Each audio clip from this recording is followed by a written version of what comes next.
Here's the section of our backyard that is basically a dead zone. There's a little patch of grass growing right there, but for the most part, a lot of this is just bare earth. And I've tried several things. I've tried different types of ground covers, including Carapia. I'll put a link to that video up above. But I wanted to grow grass here to keep this guy entertained, but I needed to keep him out of there for a little while until the grass took root. So not only did I put up some mesh fencing, I used these 2x4s and I staked them in to keep him from pushing his little ball there underneath the mesh fencing, because that's where really a lot of the damage coming from the dog occurred, was at the bottom of the mesh fencing. So once I put in those 2x4s, I was able to keep our dog out of this zone until the grass came in. And I just used some regular like tent stakes to keep those 2x4s in place.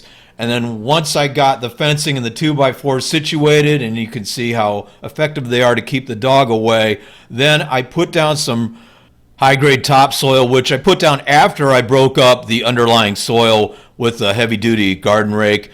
And then I put grass seed on top of the topsoil. Now, I used this Pennington brand ryegrass. It's very drought tolerant. We're in a very hot, very dry climate, so I wanted to make sure I got grass seed that would tolerate the heat. And then after applying the grass seed, which by the way I just threw down by hand, I was very generous with this starter fertilizer. I used 18-24-12 combination fertilizer, and then I finished everything off with a layer of peat moss. The peat moss helps to hold in moisture for the grass seed. It will also prevent some of the birds from eating up your grass seed. And here's a close-up of the package that the grass seed was in, and you can see it's developed for areas that get a lot of sun, a lot of heat. Once everything is put down, the key really is to keep the area moist. I hit this area with the hose morning, midday, and evening 3 times a day. I wanted to make sure that the area was constantly moistened. Here we go at 3 weeks. It takes about 3 weeks to see any results, and then you can really see growth at the 3.5 week, 4 week mark.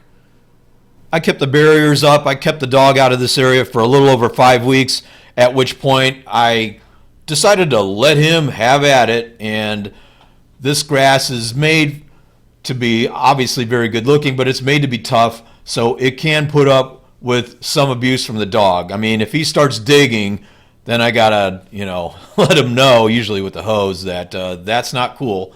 But anyway, so far so good. Our grass looks good.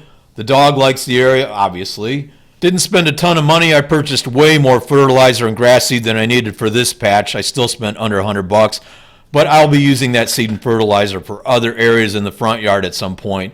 Hope this video helps you with your gardening needs. If it did, please subscribe to my channel. Thanks for watching.